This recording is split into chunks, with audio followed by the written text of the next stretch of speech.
Hey there, welcome back to the channel. Picture this. You and your partner are strolling into your 70s, a lifetime of stories piled up behind you, raising kids in a house full of chaos, building a life brick by brick, weathering every storm that came your way, hand in hand. You've been the ultimate team, the kind of duo that could finish each other's sentences, swap a glance across the room that said everything without a single word, or pull through a crisis with nothing but grit and a shared cup of coffee. You've laughed through the good days, cried through the tough ones, and built something rock solid over decades. But lately, something's off. The house feels quieter than it used to, not just peaceful quiet, but empty quiet. Conversations that once flowed like a river have trickled down to a few words here and there, and maybe you're both just drifting, like two boats slipping apart on a still lake. No storm to blame, just a slow, steady pull. It's not like you're fighting, no yelling matches, no slamming doors, no big blowouts to point at.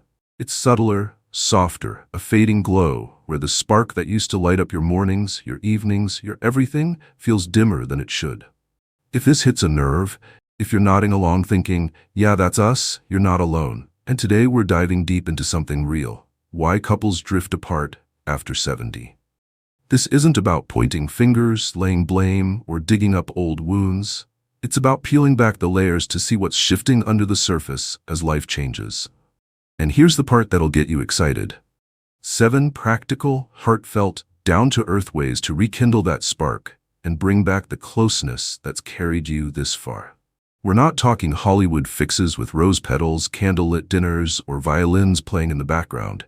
This is real-life stuff. Doable steps to reconnect, laugh again, share a moment that makes your heart skip, and feel that bond snap back into place stronger than ever. So grab a coffee, or hey, pour one for your partner too, and let's sit down together to figure out why this drift happens and how to pull each other close again. If you're already feeling this resonate, if it's hitting home right out of the gate, drop a quick one in the comments. I'd love to know you're here with me on this journey, ready to dig in. Let's kick things off by unpacking why this drift even sneaks in. Because it's not like you woke up one morning, looked across the bed and decided, yep, I'm checking out today. Nope. It's a slow creep. And one big piece of it is the rhythm of life shifting after 70 in ways you might not see coming. Think back to the old days. Your life was a whirlwind. Work schedules that kept you on your toes, kids running wild with soccer practices and school plays, a house that always needed something fixed, from leaky faucets to creaky floors, and a million little fires to put out together. Those days were hectic, sure, but they glued you tight. Shared goals like paying off the mortgage, late-night kitchen talks about how to stretch the budget, teamwork to get the kids fed, bathed, and out the door without losing your minds. You were in the thick of it. Partners in crime, bouncing off each other to keep the whole show running. Now, retirement's rolled in, the kids are off living their own lives, maybe with kids of their own, and the house is quieter than it's ever been. No more alarm clocks screaming at dawn, no more carpools to coordinate, no more divide and conquer to make it through the week. That hustle used to be your glue, the heartbeat of your days together, and without it, you might feel a little adrift, like you've lost the thread that kept you tied. Take Jim and Carol, 73, a couple who'd spent 40 years tag-teaming life like pros. He worked shifts at the factory, she ran the house like a general, and they'd always have some project to tackle, whether it was painting the porch or figuring out braces for the oldest kid. When Jim hung up his work boots for good, they thought it'd be paradise. Finally, time to kick back, watch the sunset, enjoy the fruits of their labor. But instead, they started drifting apart.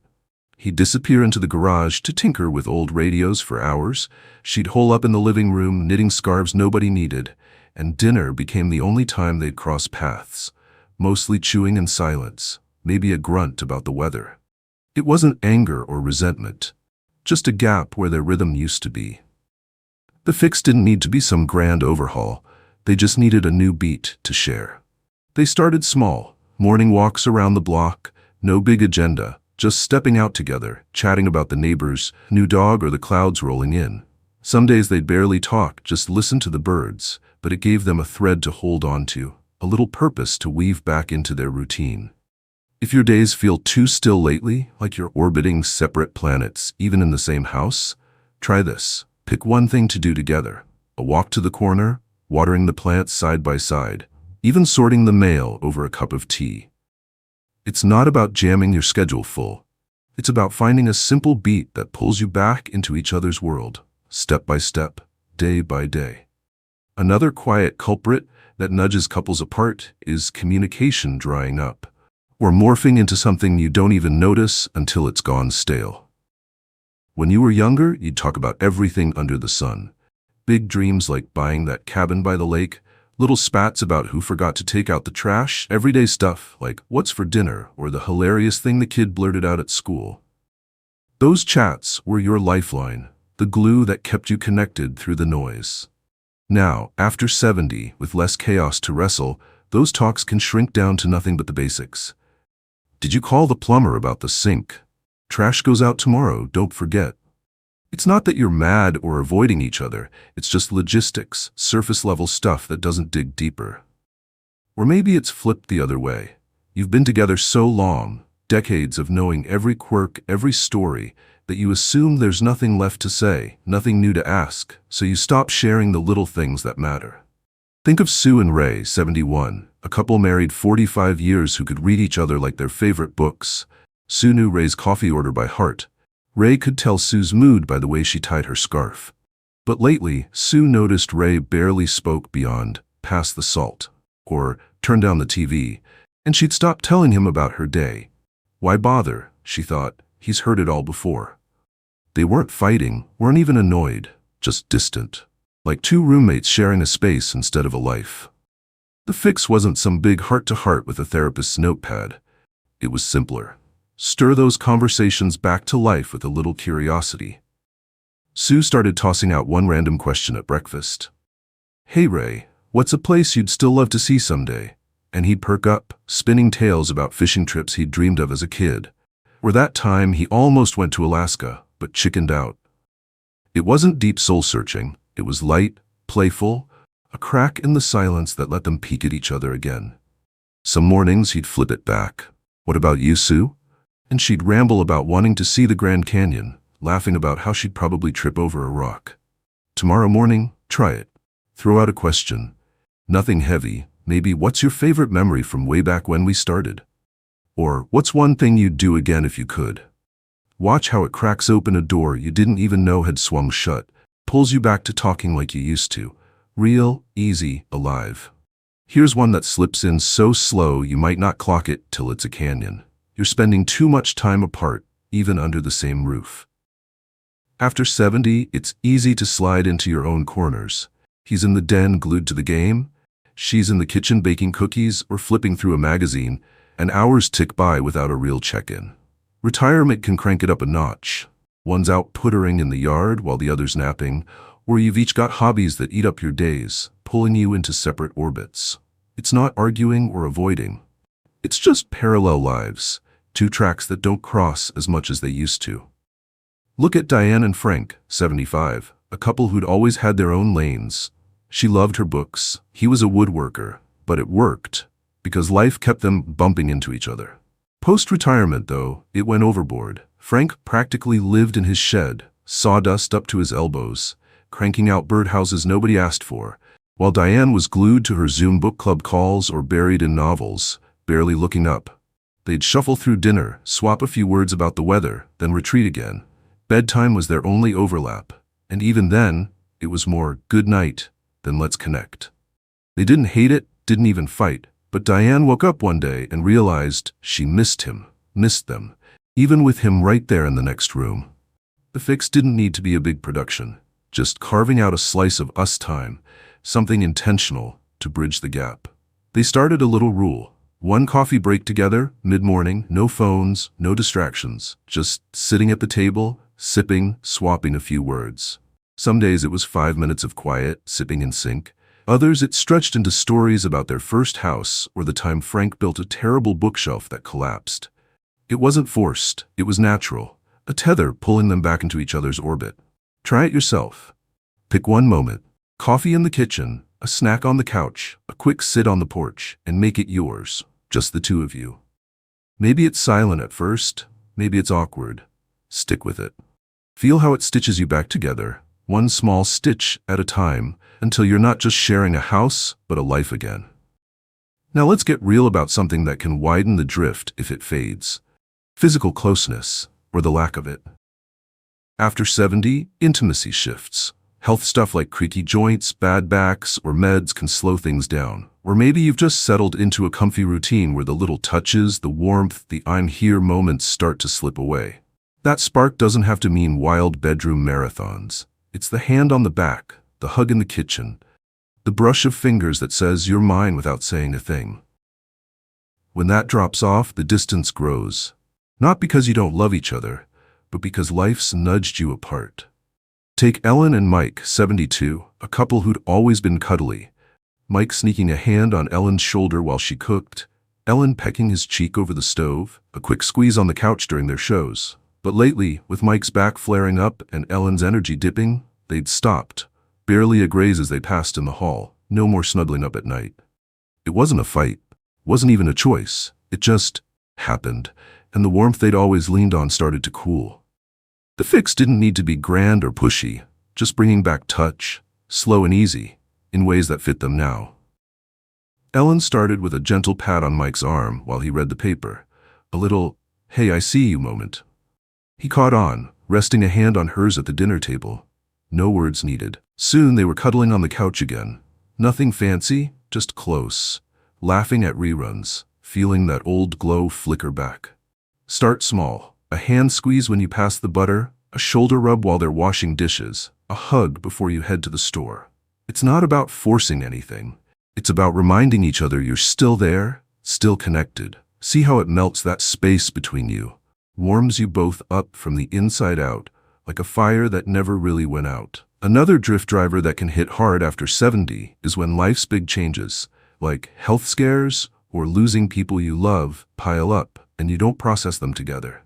This stage of life gets raw. Maybe one of you's dealing with a new diagnosis, a creaky ticker, or stiff joints that won't quit. We're going to more funerals than birthday parties, saying goodbye to friends who've been around forever. It's heavy stuff, the kind that shakes you to your core, and if you bottle it up or try to shoulder it solo, you miss a chance to lean into each other like you always have. Think of Pat and Joe, 74, a couple who'd been each other's rock through everything. Job losses, kids' dramas, moves across state lines. But last year hit different. Joe had a heart scare that landed him in the ER, and Pat lost her best friend of 50 years to cancer. All within months.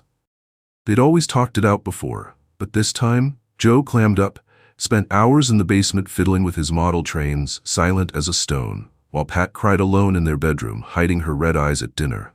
The gap grew, not because they were mad, not because they stopped caring, but because they didn't know how to bridge it. They weren't fighting, they were just apart, each wrestling their own ghosts. The fix came when Pat broke the ice. She sat Joe down one night, voice shaky, and said, "Joe, I'm scared too. Talk to me, please." It wasn't pretty. Tears fell, words stumbled, but they started unloading. His fear of leaving her, her grief over losing her friend, the what-ifs that kept them up at night. It was messy, raw, real, and it pulled them tight again, closer than they'd been in months. Next time something big lands, whether it's a doctor's call or a loss that stings, don't hide it. Don't tough it out alone. Say it out loud. "This sucks, and I don't know what to do. Can we figure it out together?" It might be clumsy, might hurt, but watch how it binds you, turns that weight into something you carry as a team, stronger for it. Here's a subtle drift that can sneak up and snuff out the spark. You've stopped dreaming together. Back in the day, you'd plan like crazy. Trips to the coast, fixing up the house, someday stuff like retiring to a little cabin or taking the grandkids to Disney. Those dreams, big or small, kept you excited, gave you something to chase as a unit, a shared horizon to aim for. After 70, it's easy to think, well, that's all behind us now, and settle into a what's left rut where the future feels like a shrug instead of a thrill. That kills the buzz fast. Without a what's next, you're just coasting, and the drift sets in. Look at Ann and Bill, 70, a couple who'd spent years dreaming of hitting the road in an RV, camping under the stars, living free. But post-retirement they stalled. Bill started with, "We're too old for that now." Anne countered with, maybe next year, and the dreaming stopped cold. They weren't planning trips, weren't plotting projects, weren't even talking about tomorrow with any juice, and their spark faded with it, leaving them stuck in a loop of same old, same old. The fix wasn't some wild leap, it was dreaming again, even in bite-sized chunks. Anne pitched a weekend drive, not a cross-country haul, just a picnic an hour away, sandwiches and a blanket in the trunk. Bill grumbled at first. Old habits die hard, then grinned ear to ear when they hit the road, radio blaring their old tunes, wind in their hair like the early days. It wasn't the RV fantasy, but it woke them up, gave them a taste of us again. Start easy. Plan something small. A movie night with popcorn, a day trip to that park you used to love, a silly goal like, let's bake the best pie ever and judge it ourselves. Feel how it lights you both up, tosses a little fuel on that fire, gives you a next to look forward to together, side by side. Last one's a drift that digs in deep if you let it. You're stuck in old roles, not growing, not bending with the years. After decades, you've got your parts down. He's the fixer, she's the cook, he's the driver, she's the planner. And that's been your dance forever. It worked when life was a whirlwind, but now, after 70, things shift. Health changes, priorities flip, time opens up. And if you don't shake up those roles, you can drift into autopilot, locked in a script that doesn't fit anymore. Take Ruth and Sam, 76, a couple who'd nailed their routine. She cooked every meal, he mowed the lawn and fixed the gutters, no questions asked. It was their thing, their rhythm, and it ran like clockwork. But when Sam's knee started giving out, no more mowing, and Ruth's garden took over her days, they didn't budge. She kept slaving over the stove, exhausted, while he sat idle, feeling useless, watching her from the porch. They weren't mad, just stuck, and the distance grew. Ruth burned out, Sam shut down. The fix was shaking it loose, trying new roles, stepping into each other's worlds. Ruth dragged Sam into the kitchen. "You're learning my soup recipe, mister." And he fumbled with the ladle, laughing as he spilled broth everywhere. He showed her the mower, slow, steady, just push it like this, and she took it for a spin, grinning like a kid. They messed up, they giggled, they found new sides of each other. Sam stirring pots, Ruth cutting grass, a swap that felt fresh, alive.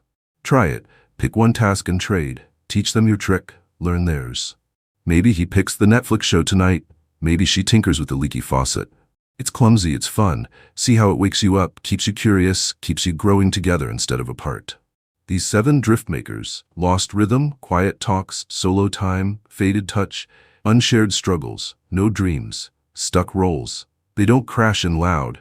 They sneak in soft, slow, steady, like shadows stretching across the floor. But they don't have to win, don't have to be the end of your story. Flip them with these fixes. Shared beats to move to, real chats that dig past the surface, us moments to claim, warm touches to melt the chill, open hearts to carry the heavy, new dreams to chase, fresh roles to play. And you're not just coasting through these years, you're sparking again, lighting up the life you've built. You've got decades of love, grit, and glue holding you together. Don't let it fade out. Fan it back to a roar. If you're still here, soaking up these sparks, drop a 2 in the comments. What's one drift you felt creeping in, or a fix you're itching to try? Share it below. Your flame might reignite someone else's fire. Digging this vibe? Smash that like, hit subscribe, ring the bell. Let's keep this blaze going strong. Catch you in the comments.